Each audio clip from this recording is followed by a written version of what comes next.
ओम साई राम। श्री साई सच्चरित्र अध्याय 12। इस अध्याय में बाबा किस प्रकार भक्तों से भेंट करते और कैसा बर्ताव करते थे, इसका वर्णन किया गया है। संतों का कार्य हम देख चुके हैं कि ईश्वरीय अवतार का ध्यान साधुजनों का परित्राण और दुष्टों का संहार करना है, परंतु संतों का कार्य तो सर्वथा ही भिन्न है। संतों के लिए साधु और दुष्ट प्राय एक ही समान है। यथार्थ में उन्हें दुष्कर्म करने वाला की प्रथम चिंता होती है और वो उन्हें उचित पथ पर लगा देता है। वो भवसागर के कष्टों को सोखने के लिए अगस्त्य के सदृश है और अज्ञान तथा अंधकार का नाश करने के लिए सूर्य के समान है। संतों के हृदय में भगवान वासुदेव निवास करते हैं, वो उनसे पृथक नहीं है। श्री साई भी उसी कोटि में है, जो कि भक्तों के कल्याण के निमित्त ही अवतीर्ण हुए थे। वो ज्ञान ज्योति स्वरूप थे और उनकी दिव्य प्रभा अपूर्व थी। उन्हें समस्त प्राणियों से समान प्रेम था। वो निष्काम तथा नित्य मुक्त थे। उनकी दृष्टि में शत्रु, मित्र, राजा और भिक्षुक सब एक समान थे। पाठकों, आप कृपया उनका यह श्रवण करें। भक्तों के लिए उन्होंने अपना दिव्य गुण समूह पूर्णतः प्रयोग किया और सदैव उनकी सहायता के लिए तत्पर रहे। उनकी इच्छा के बिना कोई भक्त उनके पास पहुंच ही नहीं सकता था। यदि उनके शुभ कर्म उदित नहीं हुए हैं तो वो उन्हें बाबा की स्मृति भी कभी नहीं आई और ना ही उनकी लीलाओं उनके कानों तक पहुंच सकी। तब फिर बाबा के दर्शन का विचार भी उन्हें कैसे आ सकता था। उनके अनेक व्यक्तियों की श्री साई बाबा के दर्शन की इच्छा होते हुए भी उन्हें बाबा की महासमाधि लेने तक कोई योग प्राप्त नहीं हो सका। अंत ऐसे व्यक्ति जो दर्शन लाभ से वंचित रहे हैं, यदि वो श्रद्धापूर्वक साई लीलाओं का श्रवण करेंगे तो उनकी साई दर्शन की इच्छा बहुत कुछ सीमा तक तृप्त हो जाएगी। भाग्यवश यदि किसी को किसी प्रकार बाबा के दर्शन हो भी जाए तो वो वहाँ अधिक ठहर नहीं सकता।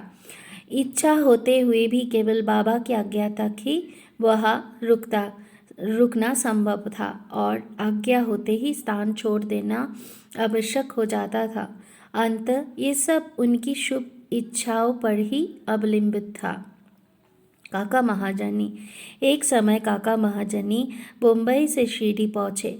उनका विचार एक सप्ताह बैठने और ठहरने और गोकुल अष्टमी उत्सव में सम्मिलित होने का था। दर्शन करने के बाद बाबा ने उसे पूछा, तुम कब वापस जाओगे?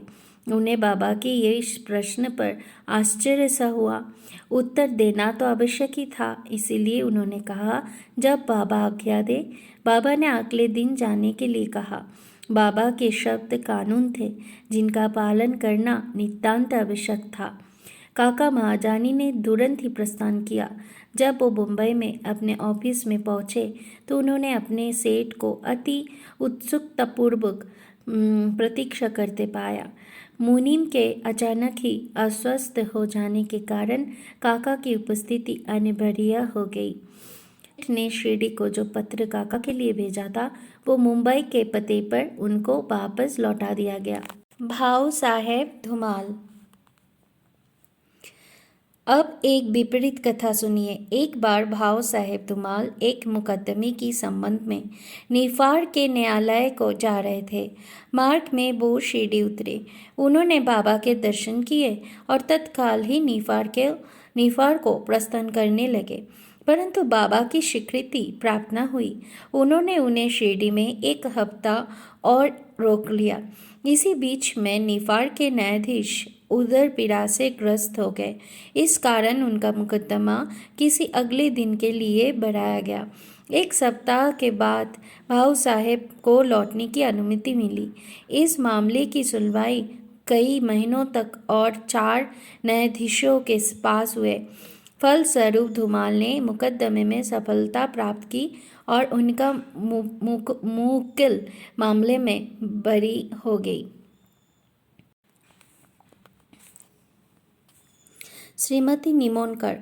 श्री नाना साहेब निमोनकर, जो निर्मोन के निवासी और अवैतनिक न्यायाधीश थे, शिरडी में अपनी पत्नी के साथ ठहरे हुए थे। निमोनकर तथा उनकी पत्नी बहुत सा समय बाबा की सेवा और उनकी संगति में व्यतीत किया करते थे। एक बार ऐसा प्रसंग आया कि उनका पुत्र बेलापुर में रोग से पीड़ित हो गया। तब उसकी माता ने वहां जाकर अपने पुत्र और अन्य संबंधियों से मिलने तथा कुछ दिन वही व्यतीत करने का निश्चय किया, परंतु श्री नाना साहेब ने दूसरे दिन ही उन्हें लौट आने के लिए कहा। वो असमंजस में पड़ गई कि अब क्या करना चाहिए, परंतु बाबा ने सहायता की। शिरडी से प्रस्थान करने के पूर्व वो बाबा के पास गए। बाबा साठेवाड़ा के समीप नाना साहेब और अन्य लोगों के साथ खड़े हुए थे। उन्होंने जाकर चरण वंदना की और प्रस्थान करने की अनुमति मांगी। बाबा ने उनसे कहा, शीघ्र जाओ, घबराओ नहीं, शांत चित्त से बेलापुर में 4 दिन सुखपूर्वक रहकर सब संबंधियों से मिलो और तब शिरडी आ जाना। बाबा के शब्द कितने सामयिक थे। श्री निमोनकर की आज्ञा बाबा द्वारा रद्द हो गई। नासिक के मूले शास्त्री ज्योतिषी। नासिक के एक कर्मनिष्ठ अग्निहत्र ब्राह्मण थे जिनका नाम मूले शास्त्री था। इन्होंने 6 शास्त्र का अध्ययन किया था और ज्योतिष तथा सामुद्रिक शास्त्रों में भी पारंगत थे। वो एक बार नागपुर के प्रसिद्ध करोड़पति श्री बापू साहेब बूटी से भेंट करने के बाद अन्य सज्जनों के साथ बाबा के दर्शन करने मस्जिद में गए। बाबा ने फल बेचने वाले से उन अनेक प्रकार की फल और अन्य पदार्थ खरीदे और मस्जिद में उपस्थित लोगों में उनको वितरित कर दिया। बाबा आम को इतनी चतुराई से चारों ओर से दबा देते थे कि चूसते ही संपूर्ण रस मुंह में आ जाता था। गुठली और छिलका तुरंत फेंक दिया जा सकता था। बाबा ने केले छिलकर भक्तों में बांट दिए और उनके छिलके अपने लिए रख लिए। हस्तरेखा विशारद होने के नाते मूले शास्त्री ने बाबा के हाथ का परीक्षण करने के लिए प्रार्थना की, परंतु बाबा ने उनकी प्रार्थना पर कोई ध्यान न देकर उन्हें 4 केले दिए। इसके बाद सब लोग वाड़े को लौट आए।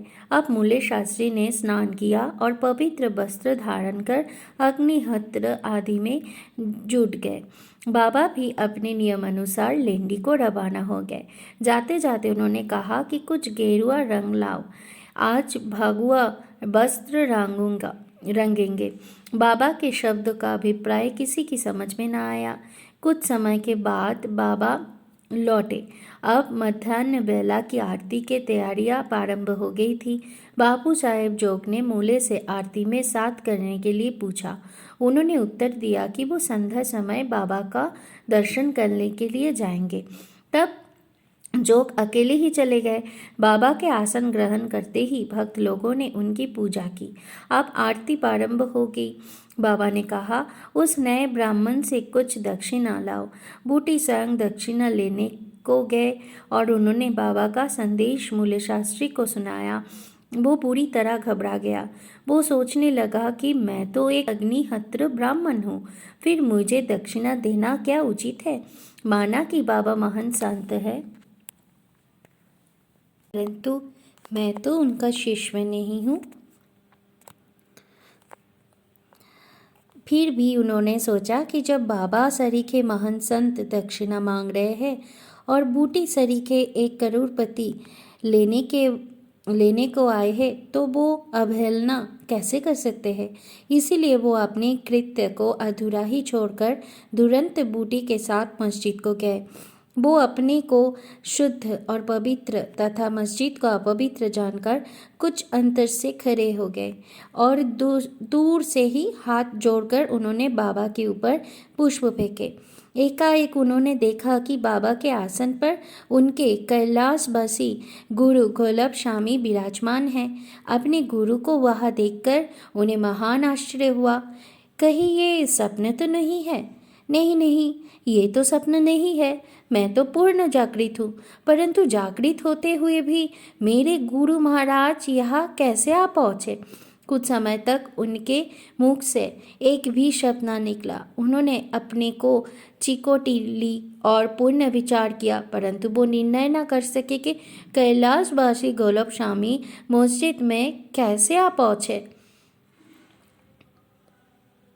फिर सब संदेह दूर करके वो आगे बढ़े और गुरु के चरणों पर गिर गिर हाथ जोड़कर स्तुति करने लगे। दूसरे भक्त तो बाबा की आरती ही गा रही थी, परंतु मूल्य शास्त्री अपनी गुरु के नाम की ही गर्जना कर रहे थे। फिर सब जाति पाति का अहंकार तथा पवित्रता और अपवित्रता की कल्पना त्याग कर वो गुरु के श्री चरणों पर पूर्ण गिर पड़े। उन्होंने आंखें मूंद ली, परंतु खड़े होकर जब उन्होंने आंखें खोली तो बाबा को दक्षिणा मांगते हुए देखा। बाबा का आनंद स्वरूप और उनकी अनिर्वचनीय शक्ति देखकर मूल्य शास्त्री आत्मविस्मित हो गए। उनके हर्ष का पारावार न रहा। उनकी आंखें अश्रुपूरित होते हुए प्रसन्नता से नाच रही थी। उन्होंने बाबा को पुण्य नमस्कार किया और दक्षिणा दी। मूल्य शास्त्री कहने लगे कि मेरे सब संशय दूर हो गए हैं। आज मुझे अपने गुरु की दर्शन हुई। बाबा की यह अद्भुत लीला देखकर सब भक्त और मूल्य शास्त्री द्रवित हो गए। गेरुआ रंग लाओ, आज भगुआ वस्त्र रंगेंगे। बाबा के इन शब्दों का अर्थ अब सबकी समझ में आ गया। ऐसी अद्भुत लीला श्री साई बाबा की थी। डॉक्टर एक समय एक मामलतदार अपने डॉक्टर मित्र के साथ शिरडी पधारे। डॉक्टर का कहना था कि मेरे इष्ट श्री राम है, मैं किसी यवन को मस्तक ना नमाऊंगा। अंत वो शिरडी जाने में असहमत थे। मामलतदार ने समझाया कि तुम्हें नमन करने को कोई बाध्य नहीं करेगा और ना ही तुम्हें कोई ऐसा करने के लिए कहेगा। अंत मेरे साथ चलो, आनंद रहेगा। वो शिरडी पहुंचे और बाबा के दर्शन को गए, परंतु डॉक्टर को ही सबसे आगे जाते देखकर और बाबा की प्रथम चरण वंदना करते देख सबको बड़ा विस्मय हुआ। लोगों ने डॉक्टर से अपना निश्चय बदलने और उससे इस भांति एक यवन को दंडवत करने का कारण पूछा। डॉक्टर ने बतलाया कि बाबा के स्थान पर उन्हें अपने प्रिय इष्ट देव श्री राम के दर्शन हुए और इसीलिए उन्होंने नमस्कार किया। जब वो ऐसा कह रहा था तभी उन्हें साईं बाबा का रूप पूर्ण दिखने लगा। वो आश्चर्यचकित होकर बोले, क्या ये सपने हैं? ये यवन कैसे हो सकते हैं? अरे ये तो पूर्ण यज्ञ अवतार है। दूसरे दिन से उन्होंने उपवास करना प्रारंभ कर दिया। उन्होंने प्रतिज्ञा की कि जब तक बाबा स्वयं बुलाकर आशीर्वाद नहीं देंगे तब तक मस्जिद में कदापि ना जाऊंगा। इस प्रकार 3 दिन व्यतीत हो गए। चौथे दिन उनका एक इष्ट मित्र खानदेश से शिरडी आया। वो दोनों मस्जिद में बाबा के दर्शन करने के लिए गए। नमस्कार होने के बाद बाबा ने डॉक्टर से पूछा, आपको बुलाने का कष्ट किसने किया? आप यहाँ कैसे पधारे? ये प्रश्न सुनकर डॉक्टर द्रवित हो गए और उसी रात्रि को बाबा ने उन पर कृपा की। डॉक्टर को निद्रा में ही परमानंद का अनुभव हुआ। वो अपने शहर लौट आए तो भी उन्हें 15 दिनों तक वैसा ही अनुभव होता रहा। इस प्रकार उनकी साई भक्ति कई गुना बढ़ गई। उपरोक्त कथाएं की शिक्षा विशेषतः मूल्य शास्त्री की यही है कि हमें अपने गुरु में दृढ़ विश्वास होना चाहिए। अगले अध्याय में बाबा की अन्य लीलाओं का वर्णन होगा। ओम श्री सद्गुरु साईनाथार्पणमस्तु। शुभम भवतु। ओम साई राम।